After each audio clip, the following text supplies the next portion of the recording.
Switching gears, though, all eyes on the White House today as President Trump gears up to host his first meeting with an international leader in Washington.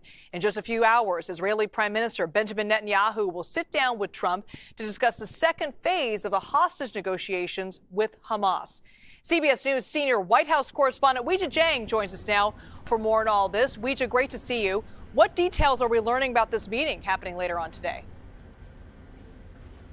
Well, Liz, you already mentioned what the top line is probably going to be, and that is how and if Israel will, in fact, move into that second phase of the ceasefire agreement and hostage release agreement that, of course, the Biden administration brokered, but the Trump administration is tasked with implementing. And that is a big question, Liz, because there are a lot of different calculations that Netanyahu has to take into effect, including his own political preservation when it comes to exactly how to completely unwind. But of course, Trump has taken full ownership of this agreement. He said that it was because of him that it finished that it crossed over to the finish line. And so they want all of the hostages to be released. They want the deal to be successful, and there might be some tension there. We also expect these two leaders will talk about how to curb Iran's nuclear ambitions, as well as how to normalize relations with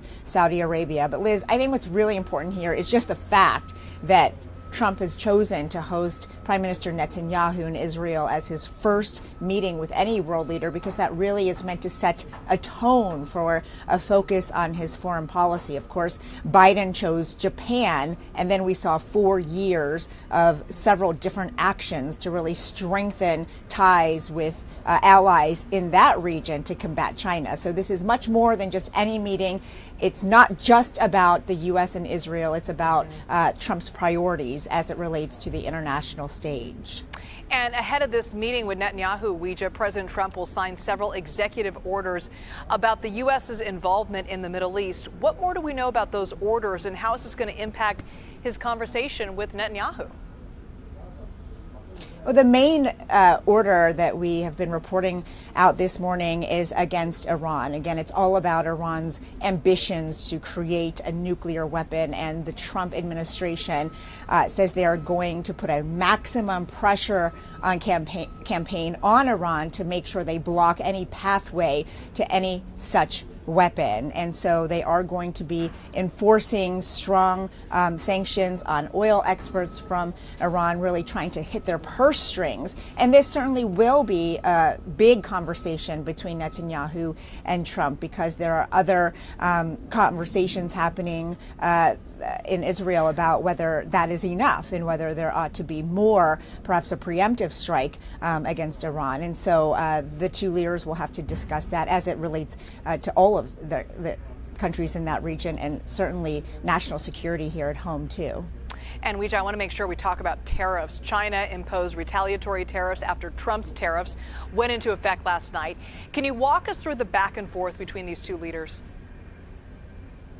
So this is nothing new. Trump has actually used tariffs on China before during the first administration. But what is new is sort of where these tariffs will be impacted, and the retaliation that we've seen so far from China, which obviously does not want a trade war right now, considering its own economy is in a vulnerable state. So you're right in that the tariffs against Chinese imports went into effect at midnight, and China has already responded with responsive tariffs. So that's going to be a 15% tax on certain types of coal and liquefied natural gas, a 10% tariff on crude oil, agricultural machinery, and large displacement cars and pickup trucks, and a few other sectors as well. And so the Trump administration says is in order to put pressure on Beijing to do more to stop the flow of fentanyl into the U.S. And of course, we should note that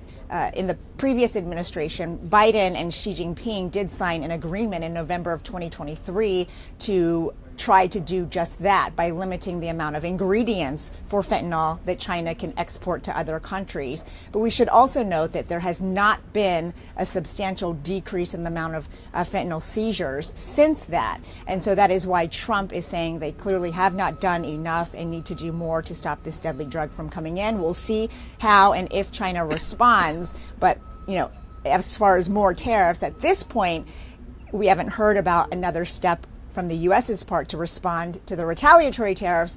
But again, that's always an option for Trump, considering the percentage on Chinese tariffs was 10%.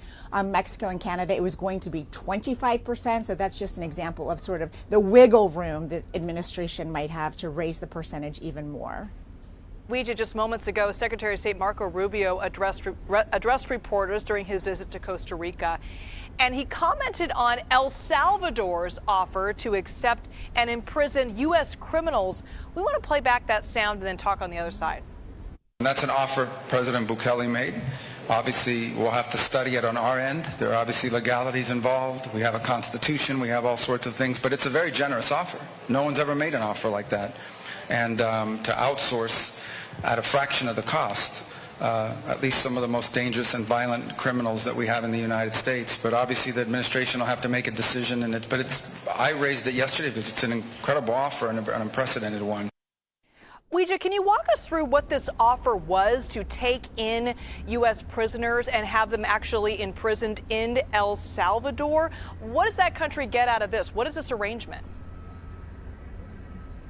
That's just part of the offer, because what really matters here is what the U.S. wanted El Salvador to do, which is to take illegal, undocumented immigrants that are here in the U.S. As the president continues to, carry out what he calls the biggest mass deportation in American history. The problem with that is that these people have to go somewhere, and there are several countries who have already said they are not willing to take the people who are currently detained in the U.S., especially if they are known gang members or criminals. And so El Salvador has agreed to be a third party, a third country to take in some of those criminals, while also offering to take in Americans. Now, Rubio is America's top diplomat, which is why his answer was so diplomatic. He reiterated that it was a kind offer, but this is not about American criminals at all. This is not about finding a place for American citizens to go. So even though he had to address it and use that sort of flowery language to talk about what a generous offer it is, he also mentioned the kind of legal and constitutional challenges that would arise if that were even, pursued. And so I don't think that, it's something that the U.S. is going to seriously consider, Liz. All right, Weijia Jiang, thanks so much for putting that into context.